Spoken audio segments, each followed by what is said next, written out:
Apparently, with our water bill, Long Beach organizes it by tiers, and we were at tier 3, which is the highest usage. First of all, when you have grass, you have to keep it on a timer and keep it going, and it just takes a whole lot of water and maintenance.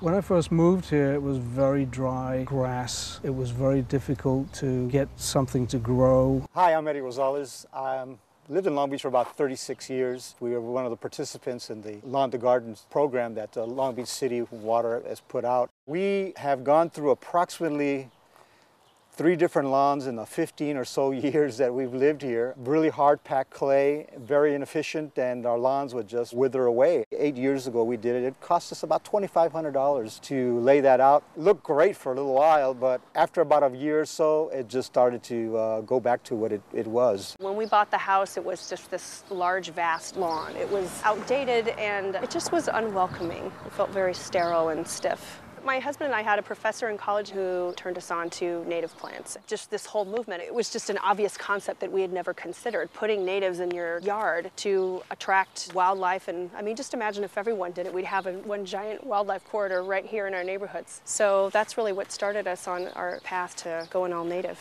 My husband had read about Lawn to Garden program in the paper one day, and he came home and told me about it. We were sort of in a panic because we were waiting for this opportunity to come. The most difficult part of it was getting accepted, because there were so many people that wanted to be a part of it. So the morning of 8 a.m. was the start time. So my husband went down to Kinko's and faxed in the order at 8 a.m. and I had it already on the internet, and I pressed send at 8, and sure enough, we got it. And what we heard was in half an hour it was sold out. The city was really open to any sort of submission as far as design goes, as long as it met their basic requirements, which were really open. Basically, they would accept anything from a sketch to a formal plan. This is my plan. It looks like something from outer space, but I have a good idea of what to do right there, and it doesn't really have to be anything spectacular. You just have to, in your mind, visualize what you plan to do. Pretty much, I think I did everything online. It was very easy, very simple, just step by step. There was like pages and pages of plants that you can use, and I went through, made a list, submitted everything, and this is the result. When you hear California friendly, you think of dry, cactusy plants, things that you don't get too many flowers from. And so this is kind of nice that it's not a cactus garden. It's everything in it that I want.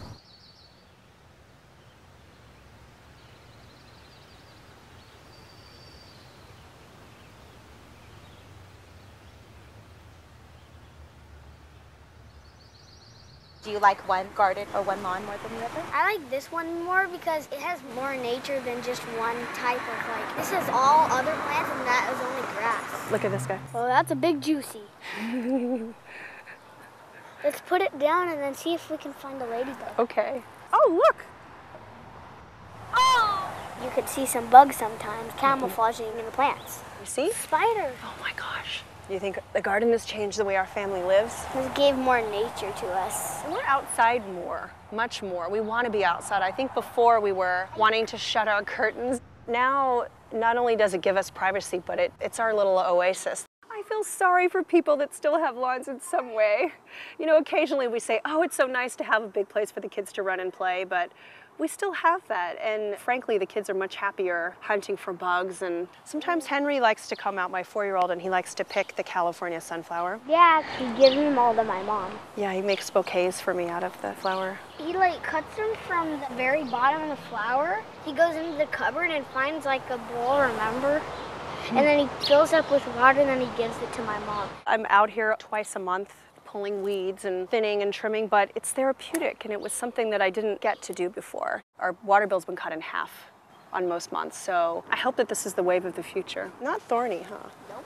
Just smooth. This keeps the bees going, it keeps all the birds going. We need to see more of this rather than just grass that is mediocre. So I haven't had to water, only a couple of times. Probably saved a lot of money, even more not having to get the lawn cut. It's probably only half or less than what last year's bill was. First time I've had a garden this size, It's really nice to sit out and enjoy it. It's like tons of bees and probably about 7 to 10 hummingbirds that come to visit here. Lots of butterflies, ground squirrel that I had never seen in my life before. The rosemary is just so fragrant.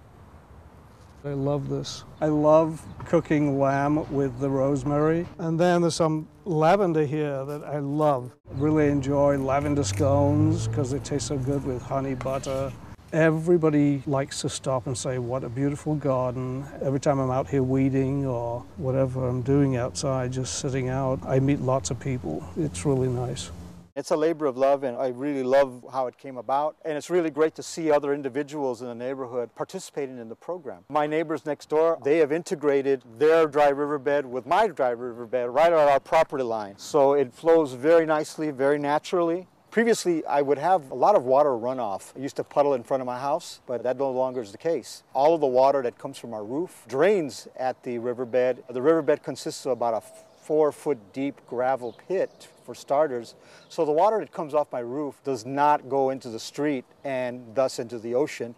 It goes right down to the aquifer as the dry riverbed just takes the water naturally. We probably put about $500 to $700 out of our pocket in order to get it going. The rebate took care of most of it. We were inspired. We just watched the progress of their yard taking shape, and it was so beautiful. A lot of times when I was deciding where to plant things and where to put rocks, I was really thinking about the color wheel and how things fit. And I think it's actually more interesting than a solid green lawn. So for us, this actually mimics more our lifestyle and our value system than a green lawn does.